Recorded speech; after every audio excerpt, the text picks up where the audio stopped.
Hello everyone, this is Mohan Ragavan. In today's video, we are going to see constructor function in JavaScript. Let's say you want to create an object. Generally, you will be giving the properties and its value. But sometimes you want to create an object continuously or in the similar type of objects. So in that scenario, you will be going with the constructor function. So that means that you are creating a blueprint for the object by using the constructor function. By using the same constructor function, you can call so many times so that you will be creating the same kind of object again and again without writing much code. A simple constructor function looks like function and the person here in this example. Actually, the constructor function name followed by the arguments, number of arguments, and it will be having this keyword. As you know that this keyword will be assigning or getting the value when you invoke the function. As of now, you can see this function just having the name and it is having this variable. And after that, it will be having some arguments. But by naming convention, the constructor function name will be starting with the caps letter. Here you can clearly see the person starts with caps P. So far, there is no difference between the normal function and constructor function. In constructor function, the main change or the main trigger is new keyword. When you call the function, for example, when you call as a normal function, person, and you will be passing the values. So it will be the normal way. But when you just have the prefix, which is nothing but the new keyword, it will make a different things. We will go one by one. For example, let's say you have created the constructor function as shown in your left hand side, and you are creating the instance, or let's say you are calling the function person and you will be passing the arguments. But if you put the new keyword, there are 4 things will be done. We will go one by one. First example, it will create the empty object. So empty object in the sense, it will create a simple, as you see in the diagram, it will be creating a simple empty object. Then after the second step, it will be just having the reference. This keyword will be pointing to the empty object. So that's the reason in our constructor function, we will be using this keyword. Since we are using this keyword, we will not be using the arrow function or arrow function expressions. So the second step has been done. So this keyword will be pointing to the empty object that we created in the first step. Then it will be creating a property called prototype for the given function. Let's say we have given the function name as person. So it will create the person.prototype.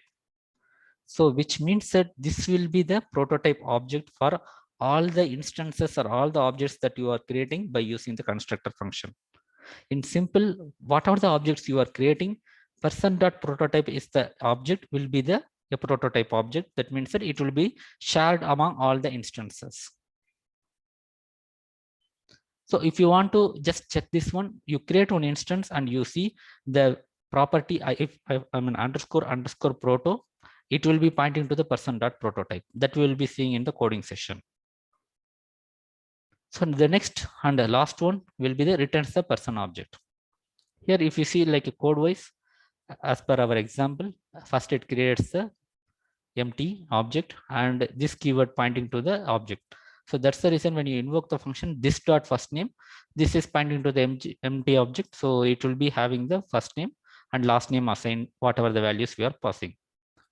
And next one, as we discussed, it will create the prototype. So obviously in previous session, we have seen every object in the JavaScript will have the property, or let's say a private property will be underscore proto underscore. So this person.prototype object will be created and assigned to that prototype. So which means that here it will be the shared object or the backup object. Whenever you try to access something which is not available in this object, the next object which will be looked after is person.prototype. Then we totally have created the object, then it will be returned. So this is a very basic about the constructor function. Let's jump into the code and we will understand more.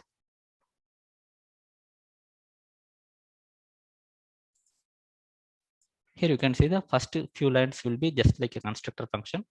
You can consider this as a constructor function because by naming convention, it starts with the caps letter. Apart from that, until unless you don't invoke with the new keyword, it will not be like a constructor function. Let's create a new person and John Doe and new person Jennifer Mary. This both will be returning the object and it will be assigned to the father and mother, and we will be displaying that. So till that point, we will see how it looks like.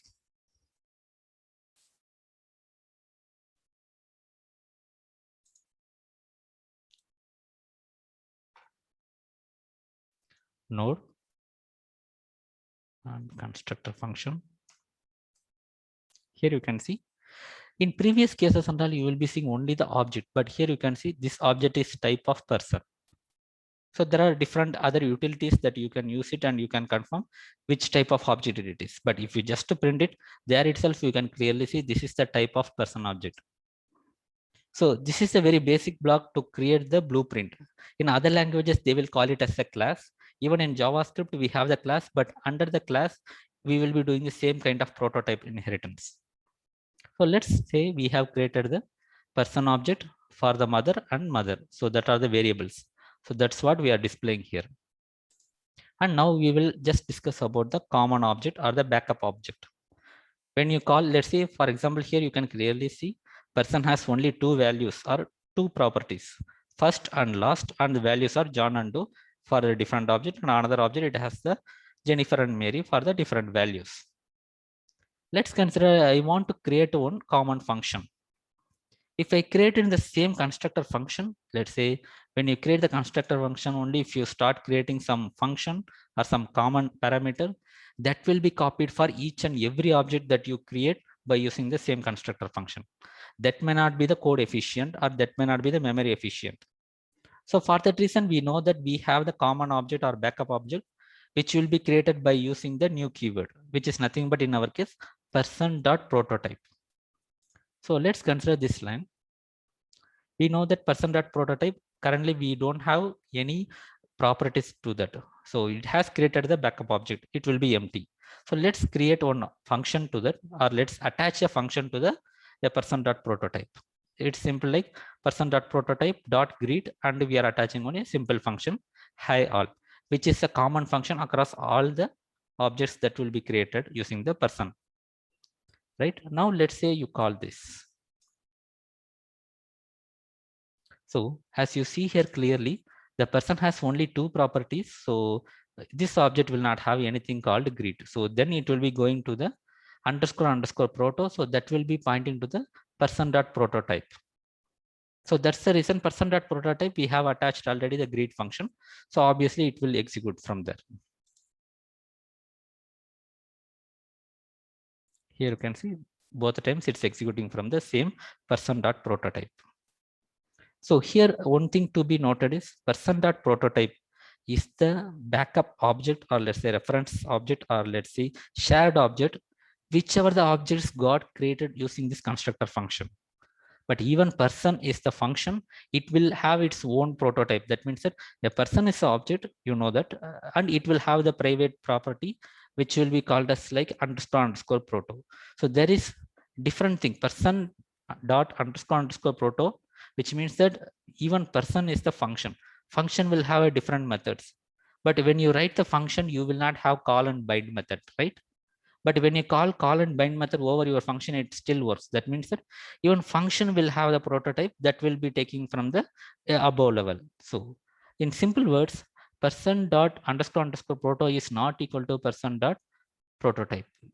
So the person.prototype, it should be actually taken consideration as whenever you create the objects using the person constructor function, that objects will have the backup by using the person.prototype.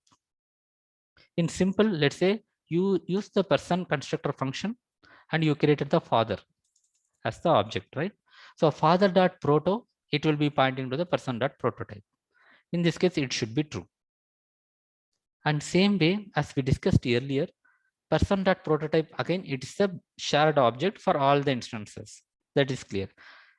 Since we have the golden rule saying that every object will have the private property called __ proto. Even this person.prototype will have the backup or shared object.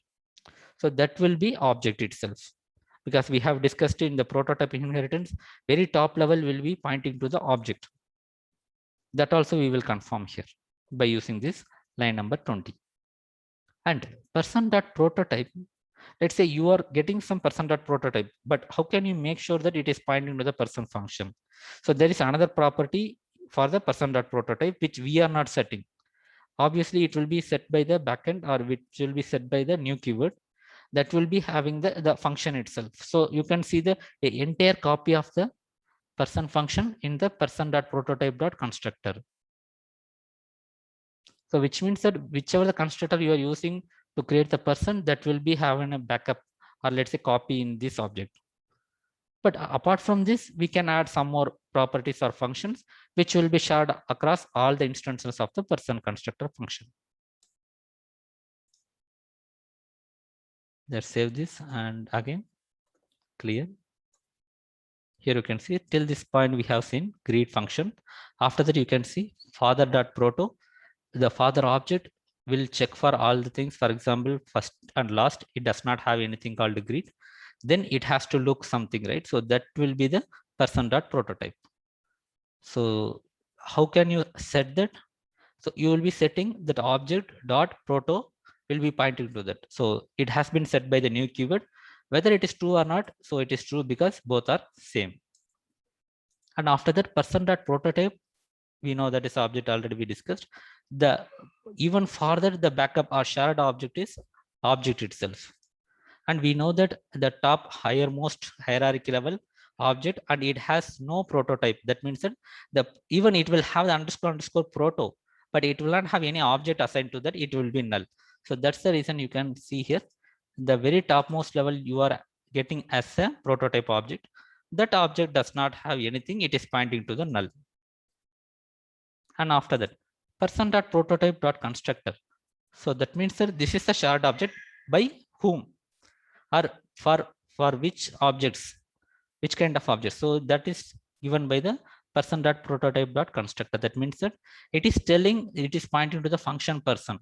So means that whichever the objects you are creating using the person, that will be having the person.prototype. It is just like a loop back. You can just check that what is the constructor function. So in this way, if you see the diagram also, we have created the constructor function. The main key role will be done by the new keyword. It will be creating the empty object and this pointing. That's the reason. Whatever the objects you are assigning to the this dot variable name, that will be pointing to that particular object. And after that, it will be getting the first name, last name by the arguments, and it will assign the underscore proto. Here, main thing is underscore proto will be always there with each and every object in JavaScript, but it will create person.prototype as the new object.